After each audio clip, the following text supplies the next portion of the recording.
Hey guys, welcome back to my channel. It's Ashley. If you're new, I'm so happy you're here. If you're returning, so happy you're coming back. I know I have gotten some new subscribers based off of some of the weight loss journey information that I've been sharing, so I hope to continue doing that. And as we're heading into the new year, I hope that it can inspire you guys and motivate you to just make healthier, smarter choices. That's pretty much the key point in this video today. I do still plan on doing decorating videos. In the new year, I plan on sharing a lot more about my passion for environmentally friendly products. So I hope you'll decide to subscribe and stick around to hear the rest of the journey. But I have some big news. My husband Brendan and I will be going to New York City on January 15th, 2024 to be on the Today Show. And we're going to share our weight loss journey with the entire country. But right now, I guess you guys are getting a sneak peek. And I just wanted to talk about how we both lost our first 40 pounds. And that started in the kitchen, which is where we're at right now.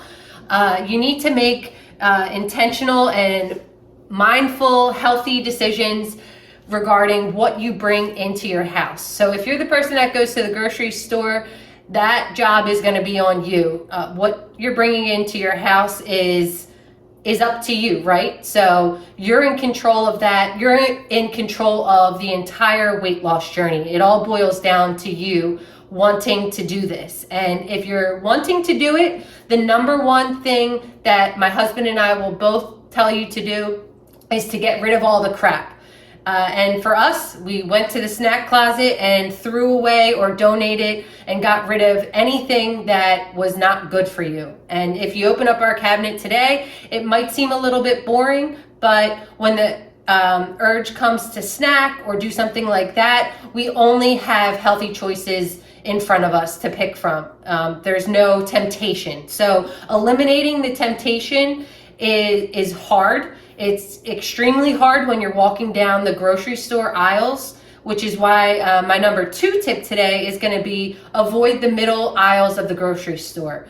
Shop the outskirts of the grocery store. And it's my belief that it's my understanding that 90% of grocery stores have the same setup. You can pretty much picture this as I'm saying it. You walk in, you got the produce section, then you hit the meats, then it's usually cheese and dairy, and then all the vitamins and stuff. And everything in the middle is where you're gonna find the chips, the bread, the juice, the things that for our diet, we eliminated. So we went low carb, low sugar in the beginning and practiced a caloric deficit, because the only way you can lose weight is by eating less calories than your body is used to consuming. So for my husband and I, we were endlessly consuming calories every day.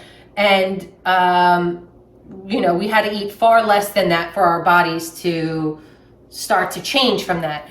And so I guess that's tip number 3, is eating in a caloric deficit. But we did not count calories. As a type 1 diabetic, I have always counted carbs. So I pretty much just tried to eliminate them as much as I could. And one of the ways is when I would make a sandwich. So when we would eat a sandwich, we would eat it with 2 slices of bread, pile the meat inside. My husband would usually have 2-3 sandwiches. But now what I'm going to do in this video is make one of my favorite sandwiches, and I like to make it on ciabatta bread, because this recipe actually comes from the gym that we go to, and everything that they serve there is good for you. So I just copied the recipe at home, but rather than using a whole ciabatta bread, I'm just going to slice mine in half and do half of it. So I am eating more carbs. Carbs give you energy and things that you need. So we slowly started incorporating those back into our diet, but are still very mindful. And I'll say that once you eliminate the carbs and the sugar, the cravings kind of eliminate themselves. I don't get sugar cravings. I'm going to put on a big amount of, not a big, but I'm gonna put on mayonnaise. I'm not limiting myself here in any regard, and that's the way they make it at the gym. They also put on some cracked black pepper. And if you wanted to completely eliminate the carbs, you could wrap this sandwich in some romaine lettuce or iceberg lettuce, or put it into a salad. But we were heavily consuming carbohydrates. I don't even know the number of carbs that I was eating in a day, but it was a lot. So I knew that that's what I needed to start to restrain from. You're the one that's going to be the best one, you know, who can decide where you're at and what you need to eliminate. I was talking to a woman at the gym today, and she mentioned that her weak point is Diet Pepsi, or Diet Coke rather. And I don't think anyone down south drinks Pepsi, or is it the other way around? But yeah, so her biggest point was she likes Diet Coke. But the thing is, with these diet drinks, I know we've all heard this, they are filled with fake sugars and things that, first of all, our bodies shouldn't be consuming.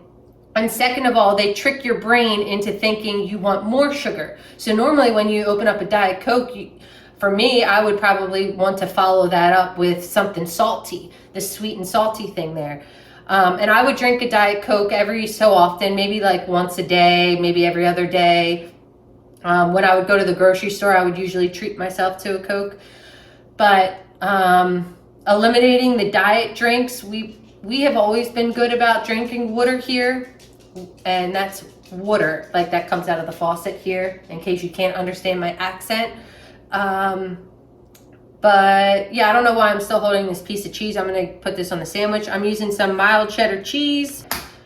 If you know that every day you have that Diet Pepsi, that Diet Coke, try and wean yourself off of that, or maybe even do it cold turkey. I don't know what way you want to do this. This is just my suggestion in what I think will help you. If you're drinking those sugar-free drinks or the juices that have just cut the crap. That stuff is crap. Just don't drink it. Try and stick to milk and water if you can. In the idealistic world, I guess that's really the only thing that's good for you to drink. And that's kind of just common sense. So not being lazy and being mindful of everything that you do and everything that you buy is really the key here. I want everyone to understand that you, the person that I'm looking at right now, is in charge of your body. So you put what you want into it. And I want you to make healthier choices. And that's what I'm gonna continue doing here. Next step of the sandwich is some avocado. This is from my sandwich yesterday, so I'm just gonna go ahead and put this on here. And then tomatoes. So my husband does not eat tomatoes, so this is something that he would not be putting on his sandwich. But this is cut kind of weird, but I'm gonna put it on mine because I like tomatoes. Specifically Roma tomatoes. And last step is some turkey. So you could use chicken. Lunch meat isn't the best thing, but I mean, we all got to eat, right? So we have to, if we're going to eat a sandwich and that's what we want to eat, then we need to just be mindful in the way that we make the sandwich. So turkey is one of the healthier options. I went with a boar's head Cajun turkey. So it has some nice spice and seasoning to it. And I'm gonna put that on there for the protein. And there we go. So what, I guess this is called an open face sandwich. And I'm gonna open my face to eat it right now. But yeah, so if you want the sandwich, consider eliminating the top piece of bread to slowly get yourself into that. And this is the way that I will eat a sandwich. If I'm gonna eat a cheeseburger, this is the way I would eat it. Just eliminating about 10, 15 grams, probably about 20 grams of carbs are in the top piece of this sandwich. And altogether, if I was eating the whole piece of bread, this is probably 40 grams of carbs. And now I'm looking at probably under 20 grams of carbs with this. So I, did that in half. So I hope you found some advice in this video. I hope you found some inspiration, some motivation.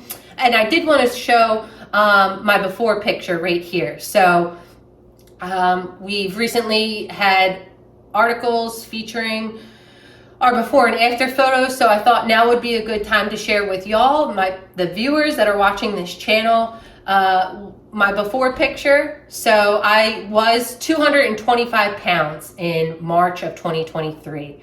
Today is, Alexa, what's the date? It's Tuesday, December 19th.